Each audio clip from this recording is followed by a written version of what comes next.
Opposition. Let's go, Pierre. Like and subscribe, everybody.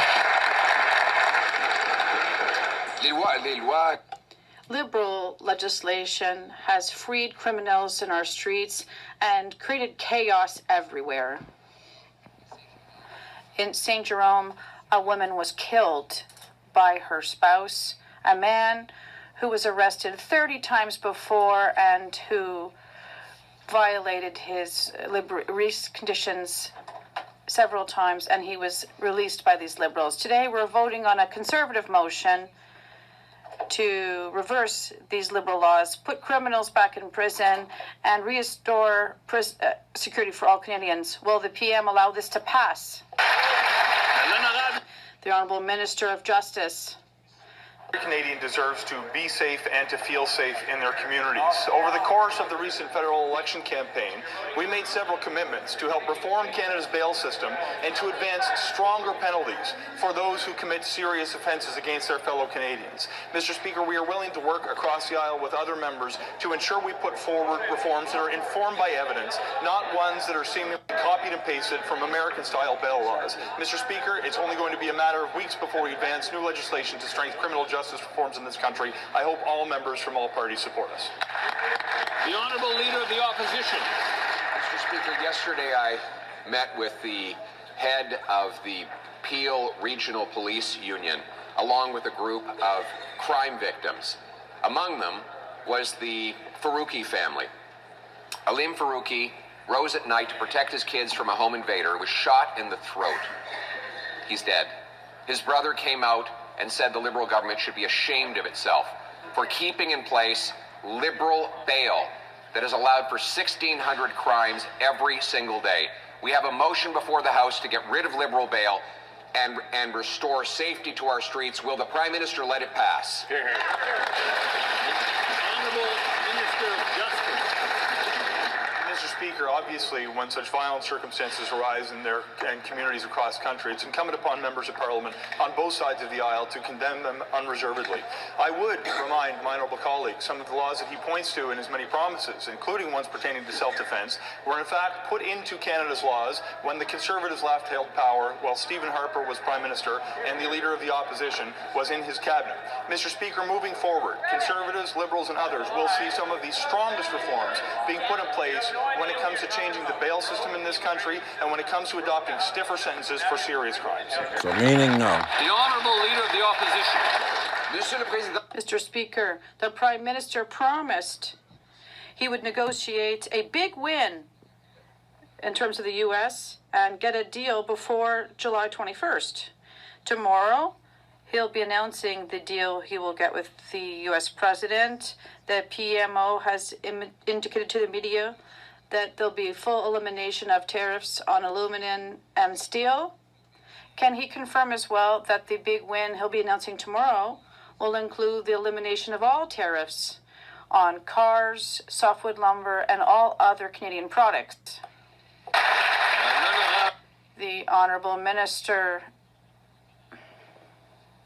Mr. Speaker, the Leader of the Opposition is right. Yesterday, at the invitation of the U.S. President, the Prime Minister will go to Washington to continue important discussions, obviously, on the issue of trade and how to protect jobs, industry in Canada, and how to build a North American economy that will benefit both of our countries. We'll also be discussing other international issues. And, Mr. Speaker, I would be surprised if the Leader of the Opposition was not happy with this commitment from our U.S. partner. The Prime Minister promised that he was going to negotiate a win with the President, that he'd have a deal by July 21st. Here we are in October, and tomorrow the Prime Minister is going to the White House to announce this deal. Surely he's not just going for a photo op and to make more excuses. And the Prime Minister's office is already telling the media that there will be the full elimination of tariffs on steel and aluminum. Will he also confirm that this deal that he's announcing tomorrow, this win, will include elimination of tariffs on autos, softwood lumber, Buy America, and all other protectionism against Canada? The Honourable Minister responsible for Canada-U.S. trade. Mr. Speaker, I remember the Leader of the Opposition and some of his colleagues criticizing for the government for not having enough direct face-to-face engagement with the President of the United States. So good news, Mr. Speaker. The President has invited the Prime Minister to a working meeting tomorrow in Washington, followed by a working lunch. Obviously, Mr. Speaker, the conversation will center on trade issues and what we want to do to protect Canadian industries and Canadian workers, at the same time building an economy in North America that's in the interest of both countries. And the discussion will also talk about a series of other international issues. The Honourable Leader of the Opposition. Surely, after promising to negotiate a win, to have a deal by July the 21st, the Prime Minister's not flying all the way to Washington, D.C. just to have lunch. By the sounds of it, that's all they are going to accomplish, Mr. Speaker. We've seen since he promised this win, American tariffs on Canada have doubled. The Prime Minister has caved on counter tariffs, on the digital services tax, and on everything else, and 86,000 Canadians have lost their jobs as a result of his weakness. Surely the Prime Minister will finally keep his promise and come home with a win. What will it be? The Honourable Nothing. Minister responsible for Canada-US trade.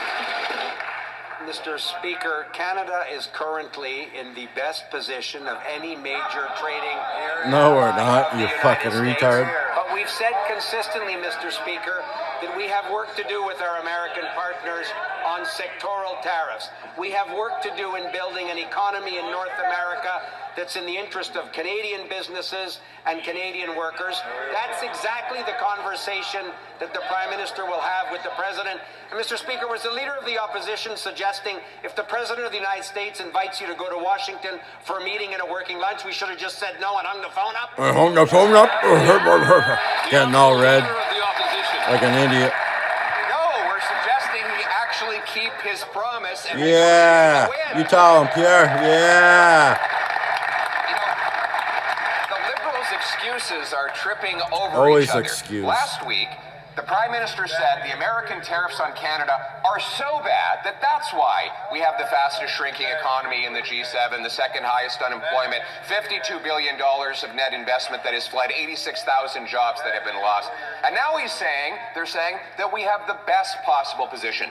Which is it? Why is our economy so bad? Because of failed Liberal diplomacy on trade or bad economic management at home?